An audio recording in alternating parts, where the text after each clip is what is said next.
साथियों, आज इस सेशन में हम जानेंगे सिंथेसिस के बारे में। सिंथेसिस क्या है, इसका पढ़ने का उद्देश्य क्या है, इसको पढ़ने से हमारी इंग्लिश लैंग्वेज की अंडरस्टैंडिंग कैसे बेहतर होगी, हमारा रीडिंग, राइटिंग, कम्युनिकेशन कैसे अच्छा होगा, एग्जाम में किस प्रकार से प्रश्न पूछे जाते हैं। तो इन सब को बारी बारी से आज हम पढ़ेंगे डिटेल में इसी वीडियो में। सबसे पहले जानिए कि सिंथेसिस क्या है। तो सिंथेसिस का मतलब समझिए कि सिंथेसिस, सिन ग्रीक रूट से बना है, जिसका मतलब होता है टुगेदर, एक साथ, और थेसिस का मतलब प्लेस करना हुआ यहाँ। तो सिंथेसिस का मतलब एक साथ रखना। लेकिन ग्रामर के लैंग्वेज में इसका सही डिफिनेशन होगा कि आपको दो सिंपल सेंटेंसेज को जोड़ के आपको एक सेंटेंस बनाना है। चाहे वो सेंटेंस सिंपल सेंटेंस बनाना है, कॉम्प्लेक्स या कंपाउंड। जैसे कि आपको पता है कि स्ट्रक्चर के हिसाब से 3 तरह के वाक्य होते हैं और फंक्शन के हिसाब से 5 तरह के वाक्य होते हैं, कार्य के हिसाब से। हम स्ट्रक्चर के हिसाब से बनाना सीखेंगे ताकि सिंटैक्टिक इंग्लिश हमारा बहुत अच्छा हो। तो यहाँ पे सिंपल, कॉम्प्लेक्स और कंपाउंड सेंटेंस एक सेंटेंस में आपको बनाना है और 2 सेंटेंस आपको मिलेगा जिसको आपको जोड़ना है। वो दोनों सेपरेट सेंटेंसेज को जोड़ के कंबाइन करके एक सेंटेंस में बनाना है। इसी को हम, इस प्रोसेस को हम कहते हैं सिंथेसिस। सिंथेसिस पढ़ने के फायदा क्या है? पहला फायदा है कि कॉन्साइजनेस, आप कॉन्साइज होके कोई बात को अपने कह सकते हैं, यानी अननेसेसरी जो तत्व हैं उसको आप इलिमिनेट कर सकते हैं। अननेसेसरी वर्ड्स आपको लिखने की जरूरत नहीं होगी।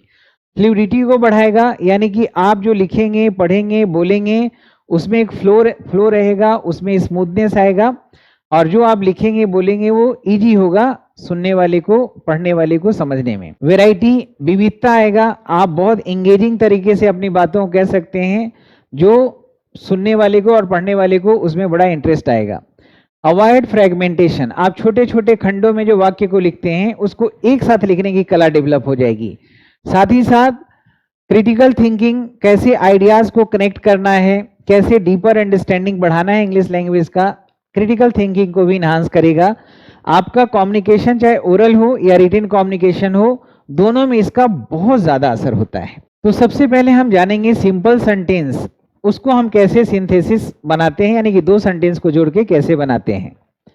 तो सिंपल सेंटेंस के बनाने की टेक्निक है, जब हम 2 सेंटेंस आपको दिया हुआ है और बोला जाए कि दोनों सेंटेंसेस को जोड़ के एक सिंपल सेंटेंस बनाओ, तो उसमें आपको प्रेजेंट पार्टिसिपल को टारगेट करना होगा, past participle, perfect participle, infinitive का प्रयोग करना होगा। एक पूरे क्लाउज को इन्फिनेटिव में तब्दील कर दीजिए, पार्टिसिपल में तब्दील कर दीजिए, प्रीपोजिशन का सहारा लीजिए, नाउन इन अपोजिशन का सहारा लीजिए, एडवर्ब, एडवर्बियल का सहारा लीजिए, रिलेटिव प्रोनाउन का सहारा लेंगे, और यूजिंग कंजंक्शन और यूजिंग एडजेक्टिव, यानी इन सब का प्रयोग करके adjective, conjunction, infinitive, participle, preposition, इन सब का, और कंजंक्शन, इन सब का प्रयोग करके हम 2 वाक्यों को जोड़ के सिंपल सेंटेंस में कन्वर्ट करेंगे। तो बारी बारी से इन सब के बारे में आज इस क्लास में देखेंगे। देखिए दोस्तों, आपके सामने 2 फ्रेगमेंटेड सेंटेंसेस, यानी कि 2 ओरिजिनल सेंटेंसेस रखे गए हैं। इन दोनों को आपको एक वाक्य में बना देना है, और यहाँ पे क्वेश्चन में दिया हुआ है कि प्रेजेंट पार्टिसिपल का प्रयोग करके दोनों को जोड़ना है। तो present participle on going action या प्रीवियस एक्शन को रेफर करता है। तो यहाँ पे आप देखिए कि 2 घटना हुआ है, दोनों पास्ट में हुआ है, सी फिनिश्ड हर वर्क और वेंट आउट। तो दोनों में पहला घटना हुआ है फिनिश्ड हर वर्क। तो हम रिव्यू करिए इन दोनों वाक्यों को, तो इसको हमको प्रेजेंट पार्टिसिपल में बना देना है, जो नॉन फाइनाइट वर्ब हो जाएगा। तो हम इसको इस तरह से लिखेंगे, finishing her work she went out for a walk. अब ये सिंपल सेंटेंस है क्योंकि यहाँ पे एक ही मेन वर्ब है, एक ही मेन वर्ब है, ये हमारा फाइनाइट वर्ब है और ये वाला हो गया हमारा नॉन फाइनाइट वर्ब। तो ये जो वर्ब प्लस आईएनजी है ये प्रेजेंट पार्टिसिपल है और ये इस सब्जेक्ट को डिस्क्राइब कर रहा है, क्वालिफाई कर रहा है। तो जितने भी पार्टिसिपल होते हैं वो सब एडजेक्टिव का काम करते हैं। तो finishing her work she went out for a walk, वाक्य ये भी सही है दोनों, लेकिन 2 है ना, तो एक में बनाना है। तो आपको ये भी समझ में आ रहा है कि प्रेजेंट पार्टिसिपल क्यों पढ़ते हैं, क्या फायदा है। अब यहाँ फिर से देखिए, इनको आप बनाइए, she open the door she greeted everyone warmly. तो इन दोनों सेंटेंसेस जो फ्रेगमेंटेड सेंटेंसेस है, इन दोनों में पहला घटना ये हुआ है, तो इसको प्रेजेंट पार्टिसिपल में बनाएंगे तो क्या हो जाएगा, opening the door comma she greeted everyone warmly. तो यहाँ पे सी को क्वालिफाई कर रहा है ये पूरा एडजेक्टिव फ्रेज, ये पार्टिसिपल फ्रेज है जो एडजेक्टिव होता है, और ये नॉन फाइनाइट वर्ब हो गया और मेन वर्ब हमारा ग्रीटेड हो गया। तो एक ही मेन वर्ब है, यानी कि ये हमारा सिंपल सेंटेंस हो गया। अगला वाक्य फिर से देखिए, he finished his meal he left the restaurant, यानी कि पहले मील फिनिश किया, तो इसको आप कैसे बनाएंगे? आसान है, finishing his meal comma he left the restaurant. अब अगला एग्जाम्पल देखिए, अभी तक जितने भी एग्जाम्पल मिले थे उसमें एक ही सब्जेक्ट था जो दो एक्शन कर रहा था, एक पहले और एक बाद में, लेकिन यहाँ पे देखेंगे कि सब्जेक्ट दो है, ही सॉ और द डॉग वॉज वर्किंग, यानी कि दोनों के सब्जेक्ट अलग हैं। तो इनको अगर हम प्रेजेंट पार्टिसिपल बनाएंगे तो कैसे जोड़ेंगे? तो इस वाक्य को रिव्यू करिए और देखिए यहाँ पे किसके बारे में बात हो रहा है और कौन सा वर्ड है जो रिपीट हो रहा है, उसको एलिमिनेट करना है। ही सॉ अ डॉग और द डॉग, ये दो बार डॉग आ रहा है, इसकी जरूरत नहीं है। तो इसको हम कैसे बनाएंगे? He saw a dog barking loudly, उसने एक डॉग को देखा barking loudly, which was barking loudly. तो ये जो बार्किंग है ना, ये एडजेक्टिव ही है, ये एडजेक्टिव है। आपको पता है कि ये वर्ब और परसेप्शन के बाद ऑब्जेक्ट आता है और ऑब्जेक्ट के बाद वो कॉम्प्लीमेंट आता है जो इसको डिस्क्राइब करता है। तो यहाँ पे एडजेक्टिव है, ये एडजेक्टिव फ्रेज से रिप्लेस करके पता कर सकते हैं, he saw a dog which was barking. तो ये हमारा पार्टिसिपल ही हुआ और ये वाक्य हमारा पूरा बन गया। तो पहले वाला जो हमने बनाया था, उन वाक्यों में और इसमें जो अंतर है उसको महसूस करिएगा, प्रयोग हमने प्रेजेंट पार्टिसिपल ही किया है। अब दोस्तों पास्ट पार्टिसिपल का प्रयोग करके आपको दो वाक्यों को जोड़ के सिंपल सेंटेंस बनाना है। पास्ट पार्टिसिपल यानी वर्ब का थर्ड फॉर्म होता है जो एडजेक्टिव का काम करता है और ये अपना मीनिंग पैसिव में देता है और ये पास्ट के एक्शन को बताता है। तो जरा इसमें देखिए, यहाँ पे है the painting was completed it was hung on the wall. तो ये जो पेंटिंग है और इट है दोनों एक ही के लिए यूज हुआ है, तो दोबारा हमें रिपीट करने की जरूरत नहीं है। और द पेंटिंग वॉज कंप्लीटेड, तो हम इसमें ऐसे लिख सकते हैं, ये जो कंप्लीटेड है पेंटिंग के लिए है, तो the completed painting was hung on the wall, ऐसे करके हम बना सकते हैं।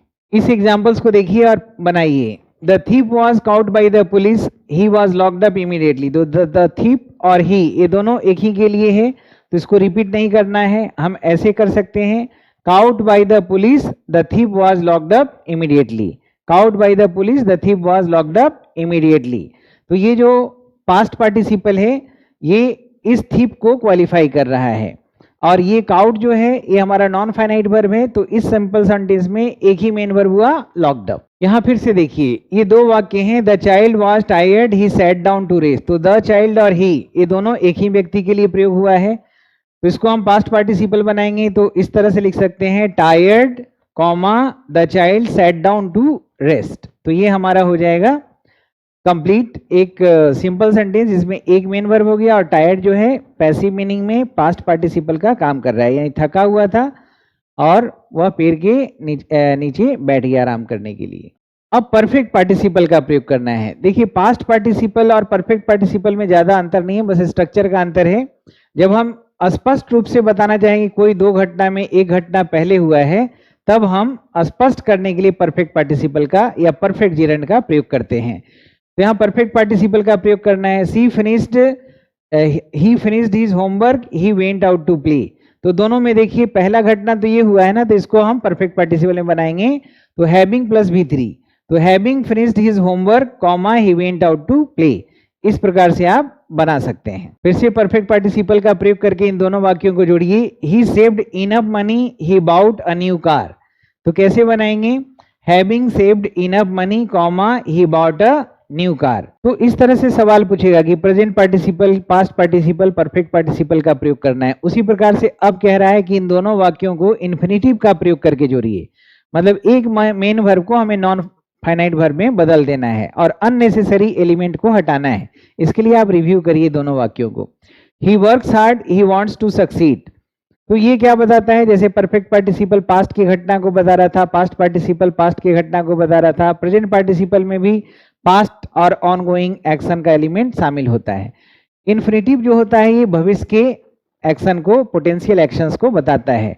ही वर्क्स हार्ड, क्यों वर्क्स हार्ड करता है, क्योंकि वह सफलता प्राप्त करना चाहता है। तो इसको हम ज्यों का त्यों रखेंगे और इसमें से एक वर्ब को हमने इन्फिनिटिव के रूप में लगा लिया, he works hard to succeed. तो दोनों वाक्यों का जो मतलब है वही मतलब यहाँ पे भी है और ये दोनों वाक्यों को जोड़ के हमने एक सिंपल सेंटेंस बना दिया। अब यहाँ देखिए इन दोनों घटना में भविष्य की घटना कौन सी है, तो ये देखेंगे कि वह जल्दी घर से निकली और क्यों जल्दी निकली थी? क्योंकि दूसरा उसका एक्शन करना था कि बस को कैच करना था। तो दोनों में से पहले वाला घटना को तो छोड़ दीजिए, जो भविष्य का घटना है उसको इन्फिनिटिव में बदलना है। She left early to catch the बस।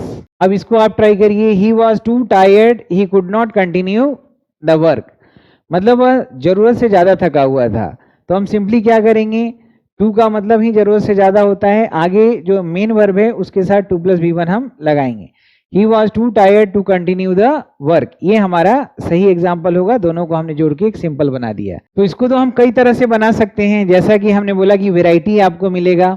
तो हमको लेकिन यहाँ है कि प्रीपोजिशन का ही प्रयोग करना है या प्रीपोजिशनल फ्रेज का प्रयोग करना है। तो she finished her work, she went for a walk. तो दोनों में से पहला घटना हुआ है कि अपना काम पहले खत्म की। तो after finishing her work comma she went for a walk. अगर यहाँ पे बोलता कि पास्ट पार्टिसिपल से बनाओ या प्रेजेंट पार्टिसिपल से, तो प्रेजेंट पार्टिसिपल से होता तो आफ्टर को हटा देते। Finishing her work she went for a walk, तो ये भी स्ट्रक्चर हुआ, तो आपको एक वेराइटी मिल रहा है। अगर पास्ट से बोलता तो बोल देते finished her work she went for a walk, तब भी उसका मतलब वही होता। और स्पष्ट करना है कि ये घटना बिल्कुल बहुत पास्ट में हुआ है, तो having finished her work she went for a walk. तो कितनी वेराइटी आपको मिल रही है ये सब जानने से। तो यहाँ पे हम क्वेश्चंस को रिगार्ड करते हुए बना रहे हैं। तो अब ये बताइए, वह कठिन अध्ययन किया, मतलब मेहनत के साथ अध्ययन किया और इस तरह से एग्जाम पास हो गया। तो हम इसको ऐसे बना सकते हैं, जैसे वहाँ टाइम दिखाना था तो आफ्टर लिखा, तो यहाँ पे मैनर दिखा रहा है तो बाय लिख सकते हैं। By is studying hard comma he pass the exam. They were at the station, they were waiting for the train. तो they were at the station, they were waiting, ये दोनों सिमिलर मीनिंग कन्वे कर रहा है। तो इस तरह से हम लिख सकते हैं they were at the station waiting for the train. अब इसी तरह से सवाल है कि सिंपल सेंटेंस बनाना है, लेकिन नाउन या नाउन फ्रेज जो अपोजिशन में है उनका प्रयोग करके बनाना है। यानी इस तरह से क्या होगा कि दो नाउन जो दिया हुआ है ना, तो दोनों एक ही व्यक्ति के लिए रहेगा या एक ही वस्तु के लिए रहेगा। तो एक नाउन के बाद में कॉमा के बाद दूसरा नाउन को रख देना है। कॉमा के बाद में जो नाउन रहेगा वही हो जाएगा नाउन इन अपोजिशन, यानी कि दोनों का पोजीशन सिमिलर होगा। जैसे Mahatma Gandhi was a great leader, पहला sentence he led India to independence. अभी पहले वाक्य में देखिए महात्मा गांधी और अ ग्रेट लीडर दोनों एक ही व्यक्ति है, तो महात्मा गांधी लिखिए, कॉमा के बाद अ ग्रेट लीडर लिख दीजिए, वो हो जाएगा हमारा नाउन इन अपोजिशन।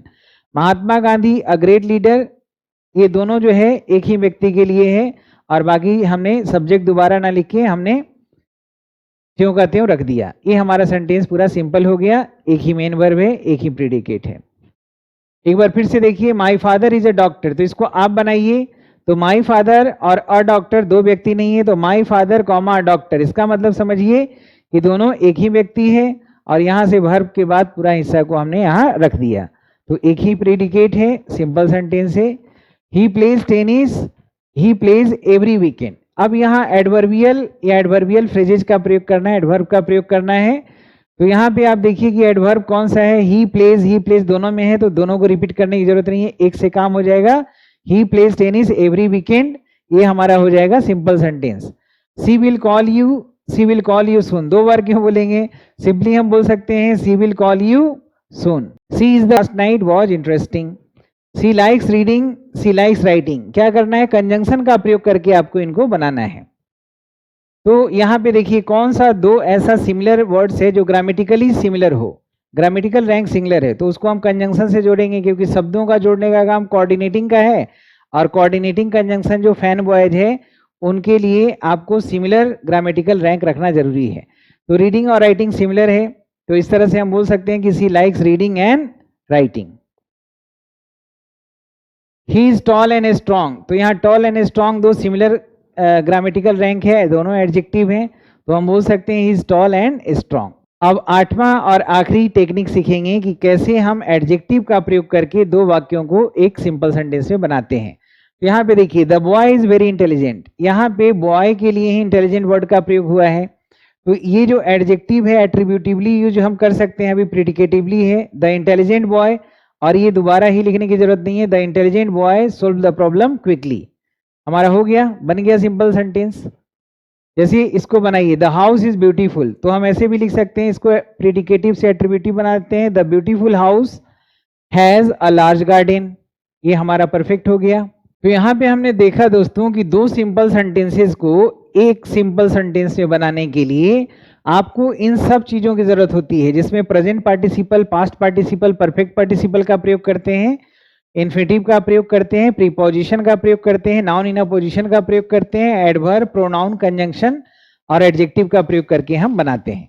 इसी प्रकार हमें दो सिंपल सेंटेंसेस को जोड़ के कॉम्प्लेक्स सेंटेंस बनाना है। तो कॉम्प्लेक्स सेंटेंस बनाने के लिए हमें कंजंक्शन का ध्यान रखना होगा, सबऑर्डिनेटिंग कंजंक्शन। यानी कॉम्प्लेक्स सेंटेंस बनाने का काम सबऑर्डिनेटिंग कंजंक्शन है। सबऑर्डिनेटिंग कंजंक्शन शब्दों को और फ्रेजेज को जोड़ता नहीं है, सिर्फ सबऑर्डिनेट क्लाउज को मेन क्लाउज से जोड़ता है। और कॉम्प्लेक्स सेंटेंस स्ट्रक्चर के हिसाब से 3 तरह के वाक्य हैं, उसमें सेकेंड हो गया कॉम्प्लेक्स। इसका रिक्वायरमेंट ये है कि एक इसमें मेन क्लाउज होगा जो बिना कंजंक्शन का है, और एक कम से कम सबऑर्डिनेट क्लाउज होना चाहिए जिसको हम डिपेंडेंट क्लाउज भी कहते हैं। और सबऑर्डिनेट क्लाउज, डिपेंडेंट क्लाउज पहचानना बड़ा आसान है। ये मैंने यहाँ पे लिख दिया है कि ये हमारे सारे सबऑर्डिनेटिंग कंजंक्शन हैं। जो कुछ सबऑर्डिनेटिंग कंजंक्शन टाइम के लिए हैं, इनके बाद पूरा का पूरा सब्जेक्ट और प्रेडिकेट आएगा। काउज और इफेक्ट के लिए है, कंडीशन के लिए है, कॉन्ट्रास्ट के लिए है, पर्पस, कंपैरिजन, प्लेस और मैनर के लिए है। ये जितने भी सबऑर्डिनेटिंग कंजंक्शन है, ये एक सिग्नल देता है, रोड साइन देता है कि मैं अगर हूं तो मेरे बाद एक सब्जेक्ट और प्रेडिकेट आना है। और स्ट्रक्चर के हिसाब से हम उस सेंटेंस को कॉम्प्लेक्स कहेंगे और उस क्लाउज को कहेंगे सबऑर्डिनेट क्लाउज या डिपेंडेंट क्लाउज। और साथ में ये भी समझ लीजिए कि कोई भी सबऑर्डिनेट क्लाउज या डिपेंडेंट क्लाउज होता है वो अपनी मीनिंग के लिए मेन क्लाउज पे डिपेंडेंट रहता है। और जो डिपेंडेंट क्लाउज है वो 3 काम करता है, नाउन का, एडजेक्टिव का और एडवर्ब का, जो तीनों हम देखेंगे, नाउन क्लाउज, एडजेक्टिव क्लाउज और एडवर्ब क्लाउज। पहले देखिए नाउन क्लाउज। नाउन क्लाउज है, नाउन है तो ये सब्जेक्ट, ऑब्जेक्ट और कॉम्प्लीमेंट का ही काम करेगा। तो वाक्य में कुछ इस तरह से सिंथेसिस पूछा जाएगा कि 2 सेंटेंसेस को जोड़िए, लेकिन नाउन क्लाउज आपको प्रयोग करना है। तो नाउन क्लाउज जैसे अगर हम यहां लिख रहे हैं she will win the prize, everyone believes it, तो इसको आप ऐसे बनाएंगे, everyone believes that she will win the prize. तो हमने यहां सबऑर्डिनेटिंग कंजंक्शन का प्रयोग किया है। ये दैट जो है, ये दैट सबऑर्डिनेटिंग कंजंक्शन हुआ और ये हमारा सबऑर्डिनेट क्लाउज हो गया, और जो बिना कंजंक्शन का है वो हमारा मेन क्लाउज है। ध्यान रखेंगे सबऑर्डिनेटिंग कंजंक्शन के पहले कभी कॉमा नहीं लगाएंगे, और सबऑर्डिनेटिंग कंजंक्शन का प्रयोग शुरुआत में भी हो सकता है और बाद में भी हो सकता है, जरूरत के हिसाब से। तो यहाँ एवरीवन सब्जेक्ट हो गया इस वर्ब का, और बिलीव्स का ऑब्जेक्ट हो गया ये पूरा क्लाउज। यानी कि ये जो नाउन क्लाउज है ऑब्जेक्ट का काम कर रहा है। अब कॉम्प्लेक्स सेंटेंस बनाएंगे तो हमें सही कंजंक्शन चूज करना है आवश्यकता के अनुसार। अब यहाँ फिर से कह रहा है नाउन क्लाउज का प्रयोग करके कॉम्प्लेक्स सेंटेंस बनाइए। My believe is clear, he will succeed. तो हमें नाउन क्लाउज के रूप में कोई कंजंक्शन हम जो प्रयोग कर रहे हैं कि my belief is that he will succeed, तो हमने यहाँ दैट का प्रयोग किया है। यहाँ माई बिलीफ इज है, ये एक पूरा क्लाउज हो गया मेन क्लाउज, और ये हो गया सबऑर्डिनेट क्लाउज। अब यहाँ देखेंगे इज जो वर्ब है हमारा लिंकिंग वर्ब है, लिंकिंग वर्ब के बाद में आता है जो कॉम्प्लीमेंट है। तो पहले वाले उदाहरण में ऑब्जेक्ट का काम कर रहा था नाउन क्लाउज, यहाँ कॉम्प्लीमेंट बन रहा है सब्जेक्ट का। एडजेक्टिव क्लाउज क्या है? कोई भी एडजेक्टिव वर्ड हो, फ्रेज हो, क्लाउज हो, ये नाउन और प्रोनाउन को ही क्वालिफाई करेगा, डिस्क्राइब करेगा। तो adjective clause generally relative pronoun से शुरू होता है, व्हाट को छोड़ के जितने भी हैं वो सब बनाते हैं, और साथ ही साथ दैट वगैरह सब आ जाता है इसमें। तो इससे शुरू होने वाला क्लाउज एडजेक्टिव क्लाउज होता है जो डिस्क्राइब करता है नाउन और प्रोनाउन को। जैसे the boy is very talented, he won the competition. अब यहाँ पे आपको इसको ना दोनों सेंटेंस को ऐसे जोड़ना है कि कॉम्प्लेक्स बन जाए। तो रिलेटिव प्रोनाउन जो है उनको इक्वल टू सबऑर्डिनेटिंग कंजंक्शन माना गया है। तो इसको हम बनाएंगे तो कुछ इस प्रकार से बन जाएगा आपका, the boy who won the competition is very talented. यहाँ जो है हु वॉन द कॉम्पिटिशन, ये हमारा हो गया एडजेक्टिव क्लाउज, और ये एडजेक्टिव क्लाउज जो है नाउन के बारे में डिस्क्राइब कर रहा है। और इस तरह से the boy is very talented एक सेंटेंस हो गया, और he won the competition 2 sentence यानी 2 क्लाउजेज हो गया। और ये वाला जो क्लाउज है सबऑर्डिनेटिंग कंजंक्शन सबऑर्डिनेट क्लाउज के बराबर है। अब यहाँ पे देखिए दोस्तों, ये 2 सिंपल सेंटेंस है, इसको आपको कॉम्प्लेक्स सेंटेंस में बनाना है। तो यहाँ पे जब आप जोड़ेंगे this is the school I study here, तो स्कूल को अगर हम रेफर करेंगे, रिलेट करेंगे, तो हु, होम, हुज, विच नहीं लगा के प्लेस वाला वर्ड लगा सकते हैं where. This is the school where I studied. अगला है I know the man his car broke down, यानी कि मैं उस आदमी को जानता हूं उसका कार टूट गया है। तो यहाँ पे पोजीशन बताना है, तो उस आदमी के लिए हुज का प्रयोग करिए। I know the man whose car broke down. इस तरह से हमारा ये एडजेक्टिव क्लाउज का प्रयोग करके आप कॉम्प्लेक्स सेंटेंस बना रहे हैं। यहाँ पे देखिए, the house was very old they lived in it. इनको बनाइए, the house was very old they lived in it. The house where they lived was very old. अब यहाँ देखिए, सी बॉट अ बुक, एक sentence, it was highly recommended, fragmented करके लिखा है, इसको एक साथ एडजेक्टिव क्लाउज का प्रयोग करके बनाना है।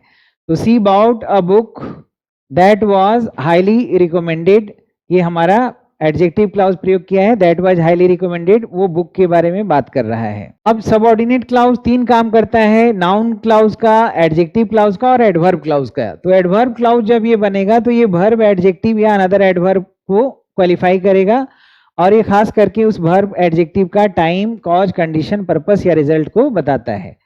जैसे यहाँ देखिए, फ्रेगमेंटेड सेंटेंसेज है, he arrived we were living, तो वह तब पहुंचा जब हम लोग वहां से जा रहे थे। तो यहाँ समय बताने के लिए वेन लगा सकते हैं, he arrived when we were leaving।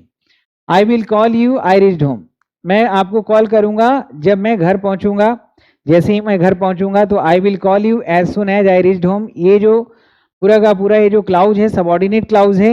ये सबऑर्डिनेट क्लाउज कैसे पहचान रहे हैं, क्योंकि ये सबऑर्डिनेटिंग कंजंक्शन है, इसलिए सबऑर्डिनेट क्लाउज हो गया। और ये टाइम बता रहा है कि जैसे ही घर पहुंचेंगे क्या करेंगे, कॉल करेंगे। तो वर्ब का समय बता रहा है, ये हमारा एडवर्ब ऑफ टाइम हुआ, और स्ट्रक्चर के हिसाब से हम इसको एडवर्बियल क्लाउज बोलेंगे। She was cooking the power went out, तो कब पावर गया, जब वह कुक कर रही थी। तो she was cooking when the power went out. तो when the power went out जो है समय बता रहा है, कुक कर रही थी उसका वर्ब का, ये हमारा समय बताने वाला क्लाउज है। और ये वेन जो है हमारा सबऑर्डिनेटिंग कंजंक्शन है, तो सबऑर्डिनेट क्लाउज को बना के हमने इसको कॉम्प्लेक्स बना दिया। अब यहाँ फिर से दो फ्रेगमेंटेड सेंटेंसेस देखिए, I waited the bus arrived. तो आई वेटेड कब तक, जब तक बस पहुंचा, वहां अराइव नहीं किया था। तो I waited until the bus arrived. He worked hard he could pass the exam. इन दोनों सेंटेंसेस को आपको कंबाइन करना है एडवर्ब क्लाउज ऑफ पर्पस का प्रयोग करके। तो पर्पस के लिए जो सबऑर्डिनेटिंग कंजंक्शन है जो हमने लिस्ट में दे दिया है टैली में, इन ऑर्डर टू और इन ऑर्डर दैट और सो दैट, तो उनका प्रयोग करिए। तो जो भविष्य वाला है वहां सो दैट के बाद उसको लिखिएगा, he worked hard so that he could pass the exam, या in order that he could pass the exam. तो हमने इसको कॉम्प्लेक्स सेंटेंस बनाया, और उसका पहचान जो है कॉम्प्लेक्स सेंटेंस का सबऑर्डिनेटिंग कंजंक्शन है। तो अलग अलग टाइम पर्पस के हिसाब से आप सबऑर्डिनेट कंजंक्शन का प्रयोग करिए और कॉम्प्लेक्स सेंटेंस बनाइए। जैसे they left early they could catch the train. अब यहाँ पर्पस बताना है, तो वही इन ऑर्डर दैट या सो दैट का प्रयोग करके दोनों को जोड़ दीजिए।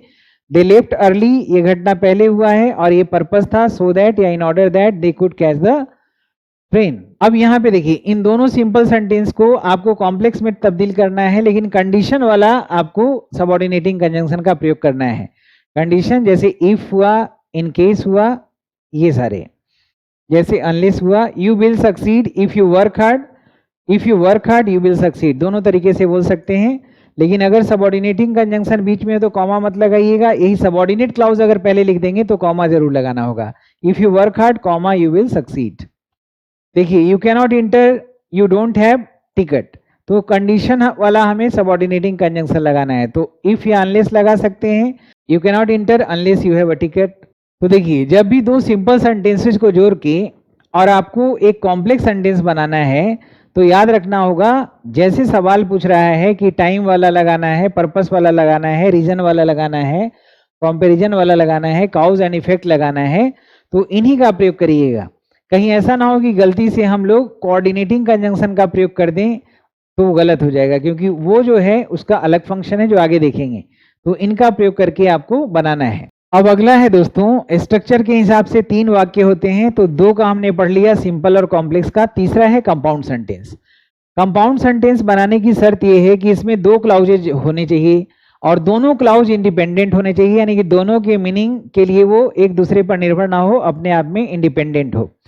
तो इंडिपेंडेंट तभी बन पाएगा जब इनको जोड़ा जाए कोऑर्डिनेटिंग कंजंक्शन से, जिसको हम फैन वॉइस कहते हैं ना, फॉर, एंड, और, नॉर, बट। इनसे जोड़ा जाए, इट से जोड़ा जाए, तो ये फैन बॉयज है कोऑर्डिनेटिंग कंजंक्शन। लेकिन इसके अलावा बहुत सारे एडवर्ब्स हैं, कंजंक्टिव एडवर्ब्स, जो इसके इक्विवेलेंट होता है कोऑर्डिनेटिंग कंजंक्शन का, तो उनको भी प्रयोग कर सकते हैं, लेकिन वो पंक्चुएटेड होना चाहिए सेमीकोलन और कॉमा से। और हम इंडिपेंडेंट क्लाउजेस को सिर्फ सेमीकोलन से भी जोड़ के बना सकते हैं। तो इस तरह से हम इनका बनाना देखते हैं कि जब दो सिंपल सेंटेंसेस को जोड़ के कैसे कंपाउंड सेंटेंस बनाएं। तो कंपाउंड सेंटेंस बनाने के लिए वैसे ही शर्त है जैसे कि हमारा कॉम्प्लेक्स सेंटेंस के लिए था कि कॉम्प्लेक्स सेंटेंस तभी बन पाएगा जब सबऑर्डिनेटिंग कंजंक्शन का प्रयोग हो, और कंपाउंड सेंटेंस तभी बनेगा जब इसमें कोऑर्डिनेटिंग कंजंक्शन या कोऑर्डिनेटिंग कंजंक्शन के इक्विवेलेंट कुछ कंजंक्टिव एडवर्ब्स हैं। जैसे कारण और परिणाम के लिए फॉर का प्रयोग होता है, सो का प्रयोग होता है, ये कोऑर्डिनेटिंग है। लेकिन जो येलो फॉन्ट में लिखा हुआ है ये सेम ही फंक्शन करता है, लेकिन ये हमारा जो है कंजंक्टिव एडवर्ब है इक्विवेलेंट टू कोऑर्डिनेटिंग। लेकिन जब भी ये येलो वाले पार्ट को, यानी येलो वाला जो लिखा हुआ है, इनका प्रयोग करिएगा तो ये पंक्चुएटेड होना चाहिए। कैसे? इनके पहले सेमीकोलन और बाद में कॉमा का प्रयोग करना जरूरी है। और इनका जब प्रयोग करेंगे दो इंडिपेंडेंट क्लॉजेज को जोड़ने के लिए, तो इनके पहले कॉमा का प्रयोग जरूरी है और इनके पहले सेमीकोलन और बाद में कॉमा, ये जो दोनों जरूरी है। ये जितना भी येलो कलर से लिखा हुआ है ना, ये सब कंजंक्टिव एडवर्ब है, इक्वल टू कोऑर्डिनेटिंग है, तो पंक्चुएट करना पड़ेगा।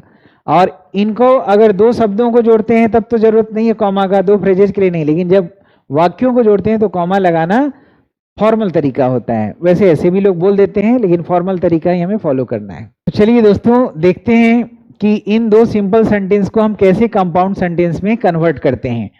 तो सी likes reading, she likes writing, और जो हमें कन्वर्ट करना है कुमुलेटिव कंजंक्शन का प्रयोग करना है। कुमुलेटिव कंजंक्शन जो होता है वो होता है एंड,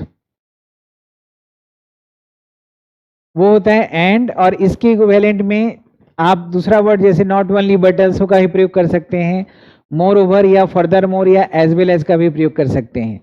तो अगर एंड से अगर हम बनाते हैं, दो क्लाउजेज को जोड़ रहे हैं, तो बीच में कॉमा होना चाहिए, she likes reading and likes writing. अगर यहीं पे हम एंड की जगह फर्दर मोर या मोर ओवर का प्रयोग अगर करेंगे, तो आप ध्यान रखिएगा कि ये पंक्चुएटेड होना चाहिए सेमीकोलन और कॉमा से। या आप ये कोऑर्डिनेटिंग कंजंक्शन या कंजंक्टिव एडवर्ब का प्रयोग नहीं भी करके खाली हम सेमीकोलन का भी प्रयोग करें ना, कि she likes reading semicolon C likes writing, तब भी इन दोनों को इंडिपेंडेंट क्लाउजेज और कंपाउंड सेंटेंस ही माना जाएगा। चलिए बाकी का भी हम देखते हैं कि कुमुलेटिव में और क्या क्या प्रयोग कर सकते हैं। जैसे ही वर्क्स हार्ड, ही आल्सो स्टडीड रेगुलरली, तो हमें कंपाउंड सेंटेंस बनाना है, तो हमें कंजंक्शन कौन सा चूज करना है ये ध्यान रखिएगा। He works hard as well as he studies regularly, या he works hard and he studies regularly, he works hard moreover he studies regularly, not only does he work hard but he also studies regularly, ऐसे भी बना सकते हैं। या सिर्फ semicolon से जोड़ के हम इसको कंपाउंड सेंटेंस बना देंगे। They invited us, they welcomed us warmly, यानी इनवाइट भी किया और स्वागत भी किया अच्छे से। They invited us and they welcomed us warmly, या खाली सेमीकोलन लगा दीजिए। The student completed their assignment, they submitted them on time, simple statement है। The student completed their assignments moreover या फर्दर मोर, और सेमीकोलन जरूर लगाना है, they submitted them on time. She is intelligent, C is hard working, not only she is intelligent but she is also hard working, यानी cumulative में cumulative conjunction से अगर जोड़ के कंपाउंड सेंटेंस बनाना है, तो इसमें आप एंड या एंड के equivalent as well as, moreover, furthermore, not only but also, इन सब का प्रयोग करके, एज वेल एज का प्रयोग करके, या सिर्फ सेमीकोलन का प्रयोग करके बना सकते हैं कंपाउंड सेंटेंस। अब यहाँ पे देखिए एडवर्सेटिव कंजंक्शन का प्रयोग करना है, तो एडवर्सेटिव कंजंक्शन होता है हमारा बट या एट, ये हमारा है कोऑर्डिनेटिंग कंजंक्शन। लेकिन इसके अलावा भी तो बहुत सारे हैं, जैसे हाउ एवर है ना, नॉन द लेस है, नेवर द लेस है। तो इनका अगर प्रयोग करिएगा तो पंक्चुएट होना चाहिए सेमीकोलन और कॉमा से, सब इसका ध्यान रखना है। तो इसको बनाएंगे तो हो जाएगा, कॉन्ट्रास्ट है, she wanted to join the meeting, she was busy, join करना चाहती थी लेकिन लेट हो गई, बिजी थी। She wanted to join the meeting but she was busy, तो ये कोऑर्डिनेटिंग कंजंक्शन से शुरू हुआ है, ये हमारा कोऑर्डिनेटिंग क्लाउज इंडिपेंडेंट हुआ, और ये बिना कंजंक्शन वाला तो इंडिपेंडेंट है ही। तो ये इसके वजह से हम पहचान पाए कि ये वाला जो दोनों क्लाउज है कोऑर्डिनेटिंग कंजंक्शन से चूंकि जुड़ा है तो कंपाउंड सेंटेंस हो गया। यही सवाल था कि एडवर्सेटिव कंजंक्शन का प्रयोग करके बनाना है। अब हम चाहें तो बट लगा हटा के हम चाहें तो यहाँ पे खाली सेमीकोलन भी लगा के छोड़ देना, तभी ये वाक्य कंपाउंड ही कहलाएगा। या बट के जगह अगर हम चाहें तो हाउएवर का प्रयोग या नॉन द लेस का प्रयोग करके भी इसको हम वाक्य को बना सकते हैं, लेकिन पंक्चुएट करना नहीं भूलना है। फ्रेगमेंटेड सेंटेंसेज है, he worked hard he failed the test, यानी कि मेहनत किया लेकिन फेल हो गया। तो कैसे बनाइएगा, यहाँ भी कॉन्ट्रास्ट है, तो वही बट का एट का प्रयोग करिए, he worked hard comma yet he failed the test, या but he failed the test, या हाउएवर नॉन द लेस इनका प्रयोग करिए, या सेमीकोलन लगा दीजिए। The weather was cold we went for a walk, यानी कि वेदर ठंडा था फिर भी हम गए, तो यहाँ भी एक कॉन्ट्रास्ट है। The weather was cold still we went for a walk. He tried his best, एक सेंटेंस, दूसरा सेंटेंस है he could not solve the problem, इसको आप ऐसे बनाएंगे, he tried his best however he could not solve the problem. तो however जब हम प्रयोग किए कंजंक्टिव एडवर्ब, तो देखो पंक्चुएशन मार्क्स कैसे लगाया गया है। यहीं बट लगाते तो सेमीकोलन की जरूरत नहीं होती, आज सेमीकोलन अकेले लगा देंगे तो बाकी कोई चीज की जरूरत है भी नहीं ऐसे। यहाँ पे देखिए, यहाँ पे एडवर्सेटिव कंजंक्शन का ही प्रयोग करना है। यहाँ पे रिव्यू करेंगे तो देखेंगे she was not prepared for the exam she scored well, मतलब तैयारी अच्छी नहीं थी लेकिन स्कोर अच्छा की, तो कॉन्ट्रास्ट तो है, she was not prepared for the exam nevertheless nonetheless however but yet, जो भी लगाना है लगाइए, पंक्चुएशन मार्क का ध्यान रखिए। You can attend the morning session, you can attend the evening session. यहाँ पे कह रहा है कि कंपाउंड बनाना है लेकिन अल्टरनेटिव कंजंक्शन का प्रयोग करना है, इलेटिव कंजंक्शन। तो अल्टरनेटिव इलेटिव कौन होता है, और नॉर। अल्टरनेटिव में कौन आता है, और या नॉर, ये सब आता है। और के जगह पे आप एल्स का प्रयोग करिएगा तो ये कंजंक्टिव एडवर्ब है, या अदरवाइज का भी प्रयोग करेंगे। तो जब इनका प्रयोग करिएगा तो आप ध्यान रखिएगा कि पंक्चुएशन मार्क होना जरूरी है। अब यहाँ पे देखिए, you can attend the meeting, you can attend the meeting session, और you can attend the evening session. Morning session करो या इवनिंग सेशन, तो एक क्लाउज ये हो गया इंडिपेंडेंट और दूसरा क्लाउज ये हो गया इंडिपेंडेंट। दोनों इंडिपेंडेंट है क्योंकि यहाँ पे जो कंजंक्शन हुआ है वो हमारा कोऑर्डिनेटिंग है। कंजंक्शन का ही बस सारा खेल है। फ्रेगमेंटेड सेंटेंस देखिए, he did not call us, he did not send a message, ये दोनों नेगेटिव है तो नाइदर नॉर से जोड़ के बना सकते हैं, क्योंकि यहाँ जो क्वेश्चन कह रहा है कि अल्टरनेटिव रिलेटिव नेचर वाले कोऑर्डिनेटिंग से जोड़ो और कंपाउंड बनाओ। तो neither did he call not did he send us a message. तो अगर एक ही व्यक्ति दो एक्शन करता है ना तो आपको सेमी इन्वर्सन में बनाना है, neither did he call not did he send us. एक सब्जेक्ट और दो एक्शन हो तब हम ऐसा करते हैं। Studied hard fail the exam, तो आप और से बनाइए, एल से बनाइए, अदरवाइज से बनाइए। तो कैसे बनाएंगे, स्टडी हार्ड ये इंपेरेटिव सेंटेंस हो गया, you will fail the exam. और अगर नहीं होता तो हम एल्स भी लिख सकते थे, अदरवाइज भी लिख सकते हैं, लेकिन एल्स अदरवाइज होगा तो सेमीकोलन का मार्क आना जरूरी है बच्चों। देखिए, he must improve his behaviour he will face consequences, तो इसको कैसे बनाएंगे, इसमें लिख रहा है कि अल्टरनेटिव कंजंक्शन का प्रयोग करिए, he must improve his behaviour comma और ही विल फेस कॉन्सिक्वेंसेज, या else he will face consequences otherwise he will face consequences, यानी दुष्परिणाम। ये सही हो जाएगा। देखिए, कंजंक्टिव एडवर्ब है तो पंक्चुएशन मार्क सेमीकोलन आया, बाद में कॉमा आया। अब ये करेक्ट है और आपके मन में आ रहा है कि सेमीकोलन लगाए काम चल जाएगा, बिल्कुल चल जाएगा। अब इन्फ्रेंशियल का यूज करना है। इन्फ्रेंशियल कौन सा होता है, इन्फ्रेंशियल जो कोऑर्डिनेटिंग होता है वो होता है फॉर, जो कोऑर्डिनेटिंग होता है वो होता है फॉर, और इसके अलावा देयरफॉर है, दैट्स व्हाई है, सो है, ये सब जो है ये हमारा एडवर्ब हुआ, तो इसके साथ सेमीकोलन और कॉमा लगाना पड़ेगा। जैसे ही was tired he went for early, तो कारण क्या था, टायर्ड था इसलिए जल्दी सोने चला गया, तो ही वॉज टायर्ड, और इसके बाद कंक्लूजन आ गया ही वेंट टू बेड। हम चाहें तो यहाँ देयरफॉर भी लिख सकते थे, दैट्स व्हाई भी लिख सकते थे, हेंस भी लिख सकते थे, तो यहाँ पे हमें पंक्चुएट करना पड़ेगा। अगर हम फॉर लगा के बनाते तो फिर कारण जो है ना, फॉर के बाद कारण आता है, तो ऐसे हम लिख सकते हैं कि he went to bed early for he was tired, तो ये वाक्य सही हो जाएगा। क्योंकि सो देयरफॉर के बाद जो क्लाउज आएगा उसमें रिजल्ट होता है। यहाँ देखिए, the presentation was excellent, the audience applauded loudly. Presentation बढ़िया था ना, तो ऑडियंस ने ताली बजाया। तो यहाँ पे कारण ये है, the presentation was excellent, therefore the audience applauded loudly, या so the audience applauded loudly, या the audience applauded loudly for the presentation was excellent. दोनों तरीके से आप बना सकते हैं। The presentation was excellent, therefore the audience applauded loudly. It was raining heavily, the event was postponed. कारण यहाँ पे बताइए और एक रिजल्ट देखिए। इवेंट पोस्टपोन्ड हो गया, रिजल्ट है कारण था कि बारिश बहुत तेज हो रही थी, तो लिख सकते हैं it was raining heavily, hence therefore that's why so the event was postponed. She performed poorly in the test, she did not prepare well. कारण था अच्छा से तैयारी नहीं की थी, इसलिए टेस्ट अच्छा से नहीं दे पाई। She performed poorly in the test, कारण भाई यहाँ फॉर के बाद कारण आएगा, सो देयरफॉर दैट्स व्हाई के बाद रिजल्ट। तो कहाँ कारण है कहाँ रिजल्ट है, देख के प्रयोग करना है दोस्तों, ये थोड़ा रिव्यू करना है। साथियों, ग्रामर के न्यूएंसेस को बारीकी से समझने के लिए मिराज इंग्लिश ग्रामर को आप जरूर पढ़ें, क्योंकि इसमें सारे टॉपिक जो है ना बहुत ही इत्मीनान से सभी टॉपिक्स को इसमें डाला गया है। इसमें टोटल 27 टॉपिक्स इसमें दिया गया है और सारे टॉपिक्स को ना बहुत डिटेल में ब्लॉक वाइज सबका डिस्कशन हुआ है, बाइलिंगुअल है और चैप्टर वाइज प्रैक्टिस और रेडी रिकॉर्नर के साथ दिया हुआ है। इसको आप जरूर आप परचेज करिएगा। ये बुक जिसको भी मिला है उनका फीडबैक इतना पॉजिटिव, इतना एक्साइटमेंट और ओवरवेलमिंग रिस्पॉन्स है कि मैं आपको सिर्फ दिखा सकता हूं और मेरे पास उतने शब्द नहीं है कि उनकी खुशियों को, उनके सेटिस्फेक्शन को मैं यहाँ पे अच्छे से, बहुत अच्छे से बयां कर पाऊं।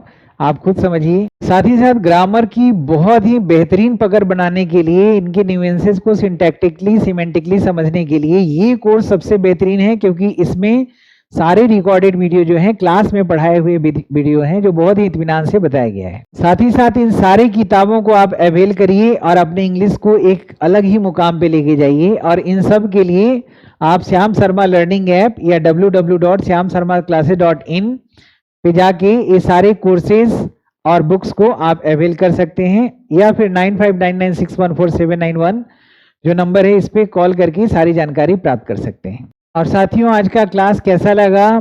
कहीं इस क्लास से संबंधित कुछ सवाल है, कोई डाउट्स हैं तो आप कमेंट बॉक्स में ज़रूर लिखें और अपने सुझाव हमेशा देते रहें ताकि चीज़ें और बेहतर तरीके से आपके सामने मैं प्रस्तुत कर सकूं। अपना ख्याल रखेंगे, हंसते रहेंगे, मुस्कुराते रहेंगे। जय हिंद, जय भारत।